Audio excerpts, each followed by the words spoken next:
আসসালামু আলাইকুম। আজকে অনেকের গা জ্বালাস পড়া হবে, আবার অনেকের কাছে ভালোও লাগবে বিষয়টাকে। কেউ আলহামদুলিল্লাহ বলবেন, কেউ বলবেন যে দেশ বেচা দিচ্ছে বা আরো অনেক কিছু, কিন্তু আমি এটার পক্ষে অবস্থান। কেন অবস্থান দেখেন, তবে ভেতরের অনুভূতিটা ওই জায়গায় থাকা উচিত যে অমুকরে শিক্ষা দেওয়ার জন্য তমুকের সাথে ভালো সম্পর্ক। এটা না, এটা হলে কি হবে, যার শিক্ষার জন্য দিচ্ছি সে যখন বাটে পাবে আমারও দেবে, তাকেও দেবে, কি বাস।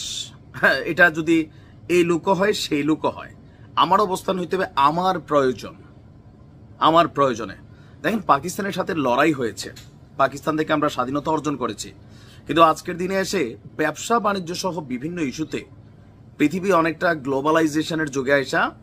আপনি একটা সিস্টেমের মধ্যে আছেন, এই সিস্টেমে আপনার রাষ্ট্রের উন্নতির জন্য আপনাকে নানান পদক্ষেপ নিতে হবে, অর্থনীতিকে চাঙ্গা করার জন্য, ব্যবসা বাণিজ্যকে ওয়ার্ল্ড ওয়াইড ছড়িয়ে দেওয়ার জন্য। তো দীর্ঘদিন পরে ভারতের বিপরীতে পাকিস্তানের সাথে সুসম্পর্ক তৈরি হচ্ছে। তবে আমাদের বর্তমান সরকারের এই সুসম্পর্ক তৈরির পিছনে শতভাগ কি দেশপ্রেম নাকি ভারতকে শিক্ষা দেওয়া, এটা নিয়ে একটা আপনি দ্বিমত পোষণ করতেই পারেন। কারণ এই সরকারের মধ্যে অধিকাংশ জায়গায় বা যারা সমর্থক আছেন তাদের ভারত বিরোধিতা পাকিস্তানের সাথে পিরিতিরও একটা প্রমাণ করে, আবার অনেক জায়গায় নিরপেক্ষতা প্রমাণ করে। কিন্তু সিদ্ধান্তটা সঠিক যেটা নেওয়া হয়েছে কোনটা, দ্বিপাক্ষিক বাণিজ্য সম্প্রসারণের উপর জোর দিতে। বাণিজ্য দুই দেশের, পাকিস্তানিদের জন্য ভিসা সহজ করছে বাংলাদেশ। এখন বাংলাদেশিদের জন্য পাকিস্তান কি ভিসা সহজ করছে আমি জানি না, যদি না করে সেটাও করা উচিত।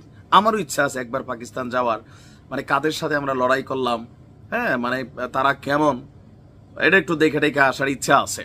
আচ্ছা, এর অংশ হিসেবে ভিসা নিয়ম শিথিল সহ এই ভিসা চালু করা হবে বলে জানিয়েছেন পাকিস্তানে নিযুক্ত বাংলাদেশের হাই কমিশনার মোহাম্মদ ইকবাল হোসেন। গতকালকে এক প্রতিবেদনে এই খবর জানিয়েছে পাকিস্তানের গণমাধ্যম express Tribune.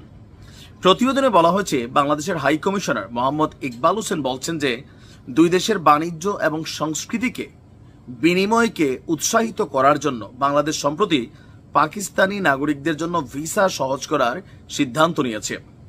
Lahore chamber of commerce and ইন্ডাস্ট্রিতে তিনি গিয়েছিলেন, বলছেন যে অদূর ভবিষ্যতে পাকিস্তানি নাগরিকদের জন্য একটি ই ভিসা সুবিধা চালু করার জন্য কাজ চলছে।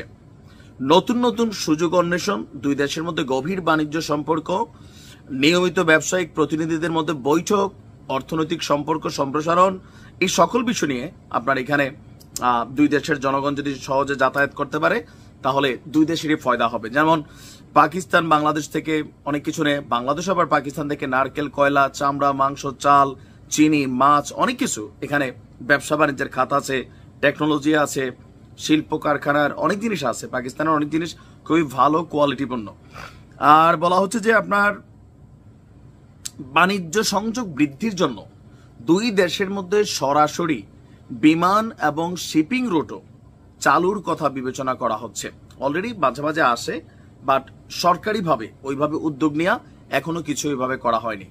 তো তার মানে কি ভারতের সাথে রাখতাম না? না, ভারতের সাথে আপনি ব্যবসা করতে হবে, পাকিস্তানের সাথে করতে হবে, সব দেশের সাথে আমাদের ব্যবসা বাণিজ্য রাখতে হবে, ইউরোপ আমেরিকাতেও করতে হবে।